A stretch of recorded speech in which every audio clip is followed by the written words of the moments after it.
اب مجھے بلایا ہے تو میرا ایک سوال ہے، وہ برداشت کریں۔ میں آپ سے پوچھنا چاہتا ہوں کہ میرے ملک کے لیے اور میری قوم کے لیے کیا کیا آپ لوگوں نے؟ آپ میئر بن گئے، گڈ، گورنر بن گئے، بہت اچھی بات ہے، وزیر اعظم بن گئے، وزیر خارجہ بن گئے، وزیر داخلہ بن گئے، ڈی سی بن گئے، اے سی بن گئے، چیف آف آرمی اسٹاف بن گئے، ڈی جی بن گئے، آپ تو امیر ہو گئے، آپ کی نسلیں تو آگے نکل گئیں، آپ کی کئی نسلوں کے لیے پلاٹ، مکان، جائیدادیں بن گئیں۔ پاکستان کے عام آدمی کے لیے کیا ہوا؟ اس کو کیا ملا؟ آپ کی موجیں لگ گئیں، ویری گڈ، بہت اچھی بات ہے۔ ہمیں کیا ملا؟ اس سے ہمارا کیا فائدہ ہوا؟ عوامی خدمت کے لیے آئے تھے، عوامی خدمت کی منصب پہ بیٹھے ہو تو عوام کو کیا دیا؟ جواب تو دو۔ 200 فالتو لوگ ہمارے ملک سے حج اور عمرہ کرنے جاتے ہیں ہمارے خرچے پہ، پیرس کے، فرانس کے دورے، آم کی پیٹیاں جا رہی ہیں، ساڑیاں جا رہی ہیں ہمارے پیسوں سے۔ اس سے ہمیں کیا ملے گا؟ اس بات کا تو جواب دو۔ آپ 200 لوگ ہمارے خرچے عمرہ کرنے جاؤ گے، ہمارے گناہ بخشیں گے؟ نہیں، آپ کے بخشے جائیں گے، اللہ جانتا ہے۔ پوری قوم کو ٹرک کی بتی کے پیچھے لگا دیا۔ پاکستان خطرے میں، اسلام خطرے میں ہے، انڈیا دشمن ہے، کشمیر کو آزاد کرنا ہے۔ نہ پاکستان کے لیے آج تک کسی نے کچھ کیا، نہ اسلام کے لیے کچھ کیا، نہ گھنٹہ انڈیا کا کچھ بگاڑ سکے۔ مودی اپنی تقریروں میں کہہ رہا ہے چھوڑ دو پاکستان کو، وہ اپنی موت خود مر رہا ہے۔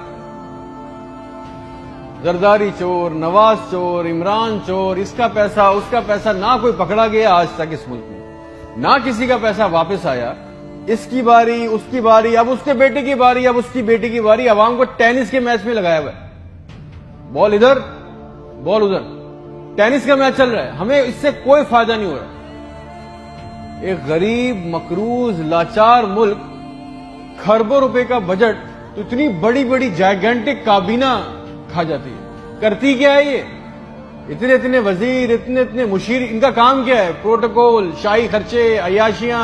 وہ چاند دیکھنے آتے ہیں، آپ کو پتا ہے نا، خبر لی کوئی سب نے دیکھا، وہ چاند دیکھنے آتے ہیں، ایونٹ بنایا ہوا پاکستان میں چاند دیکھنے کو، وہ چاند دیکھنے آتے ہیں، لاکھوں روپے کے کھانے کھا جاتے ہیں۔ ساری دنیا میں آپ ٹریول کرتے ہو، دیکھیے گا کہ وہاں پہ بورڈ لگے ہوتے ہیں ٹریول بسز کے اندر، جگہ جگہ کے کون سی ڈیٹ پہ کون سا ایونٹ ہوگا۔ ہمارے ملک میں چاند دیکھنا بھی ایک ایونٹ ہے، کئی درجن لوگ آ رہے ہیں جی، چاند دیکھ رہے ہیں، کھانے آ رہے ہیں، بڑے بڑے کھانے آرڈر ہو رہے ہیں۔ بھائی مذاق لگایا ہوا ہے ہمارے ساتھ۔ کسی کے پاس ایک پلان ہے؟ جو ہمارے اوپر حکمران عوامی منصب پہ آ رہے ہیں، مجھے بتائیں کسی کے پاس کوئی ایک پلان ہے عوام کے لیے، جابز کے لیے، ہیومن رائٹس کے لیے؟ ایک ماسٹر پلان بنایا آج تک اس کابینہ نے؟ اور اگر ہے تو مجھے لا کے دیں، اور اگر نہیں ہے تو آپ کو کوئی حق نہیں ہے کہ آپ ہمارے اوپر حکمرانی کریں۔ اگر آپ کو حکمرانی کرنی ہے تو ہم سب کو ایک سوال کرنا ہوگا۔ آج ہم سب کو ایک سوال پوچھنا ہوگا کہ جو ہمارے اوپر ان منصب پہ آ کے بیٹھتا ہے وہ ہمیں لکھ کے دیں، گارنٹی دیں کہ آئندہ کوئی عورت سندھ کے ہسپتال کی دہلیز پر بچہ پیدا کرتے ہوئے نہیں مرے گی۔ ہم سے آگے وعدہ کریں کہ آئندہ کسی ہسپتال کی چھت پہ سے لاشیں نہیں ملیں گی، کوئی لڑکا خودکشی نہیں کرے گا بے روزگاری کی وجہ سے۔ مجھے گارنٹی دے دیں، ہمیں گارنٹی دے دیں، اگر آپ ہمیں اس منصب پہ آنا چاہتے ہیں نا، آپ اس منصب پہ آنا چاہتے ہیں کہ آج کے بعد کسی ہسپتال میں کوئی جعلی سٹنٹ نہیں ڈالے گا، کوئی کسی کام کے لیے رشوت نہیں مانگے گا، کوئی سول اور جنہ ہسپتال کی ویٹنگ میں انتظار کرتے کرتے نہیں مرے گا، کوئی پاکستان میں کوئی کسی کو زمین پہ کسی کی قبضہ نہیں کرے گا، آئندہ انصاف کے لیے کوئی بار بار کورٹ کچہری کے چکر نہیں لگائے گا۔ آپ ہم سے یہ کمٹمنٹ کر لیں، لکھ کے دے دیں، وعدہ کر لیں، آپ کو ہم سے جو گارنٹی چاہیے، جو ووٹ چاہیے، جو آپ کو ہم سے سپورٹ چاہیے، آپ کے لیے کرنے کو تیار ہے۔ کوئی عورت لکھ کے دے دیں کہ آج کے بعد نہر میں اپنی بچیوں کے ساتھ نہیں کودے گی کیونکہ اس کے بعد رات کے کھانے کے پیسے نہیں ہیں، کوئی بے قصور جیل میں نہیں سڑے گا۔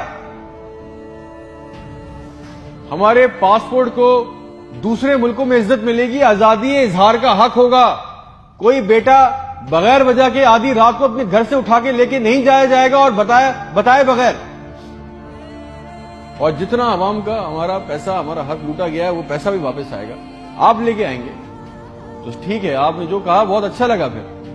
پھر جو آپ چاہتے ہیں، جو سپورٹ کوآپریشن ہم سے چاہیے، ہم دینے کو تیار ہیں، عوام دینے کو تیار ہے، اور اگر نہیں دے سکتے تو پھر تو ہم بولیں گے چاہے آپ ہمیں باغی بولیں، غدار بولیں، یہ ہمارا بنیادی حق ہے، یہ چھین نہیں سکتے، اور کریں گے بھی کیا؟ مار دیں گے۔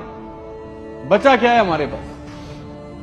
تم خادم ہو جو عوامی منصب پہ بیٹھتا ہے، اس کا کام خدمت کرنا ہے، خدا نہ بنے ہم پاکستان کے لوگوں کے لیے۔ کوئی پلان، کوئی روٹ میپ، آپ کو پتا ہے ریالٹی چیک یہ ہے کہ 25,000 لوگ 25 کروڑ لوگوں کو انگوٹھے کے نیچے دبا کے بیٹھے، بس دس از اے ریالٹی۔ میرے ملک کے ہونہار لڑکے لڑکیاں سارا دن چکر کاٹ رہے ہیں کہ ان کو کسی طرح کسی بھی ملک کا ویزا مل جائے، نیپال ہی چلے جائیں، سری لنکا چلے جائیں، کسی طرح بھاگ جائیں اس ملک سے۔ جو انڈر پریویلیج ہیں وہ کیا کر رہے ہیں؟ وہ تمہاری خالہ کے لڑکوں کو پیسے دے کے کشتی کے راستے جا رہے ہیں، مر گئے۔ 500 جوان لڑکے مر گئے ڈوب کے، ان کے بھی خواب تھے، ان کی بھی خواہشیں تھی، بے شرمو۔ کسی کا دل نہیں چاہتا اپنے بوڑھے ماں باپ کو، اپنی بیوی بچوں کو چھوڑ کے اس ملک سے باہر جانے کا، مگر حالات ایسے بنا دیے کہ یہاں رہنا، یہ چوائس بہت مشکل ہے کہ اب کریں گے۔ نہ نوکری ہے، نہ سیکیورٹی ہے، نہ حالات اچھے ہیں، بس پاکستان سے زندہ بھاگ۔ ہم زندہ قوم ہیں، پائندہ قوم ہیں، ملی نغموں، جھوٹے اشتہاروں میں لگے ہوئے، جعلی دشمنوں میں ڈرا کے پھنسا کے ہمیں رکھا ہوا ہے کہ کہیں ہمیں عقل نہ آ جائے۔ اور سچ تو یہ ہے کہ نہ ہم زندہ رہے نہ قوم رہے۔ اور ایک بات یاد رکھیں، یہ عوام مر گئی نا تو اس کے حکمران بھی مر جائیں گے۔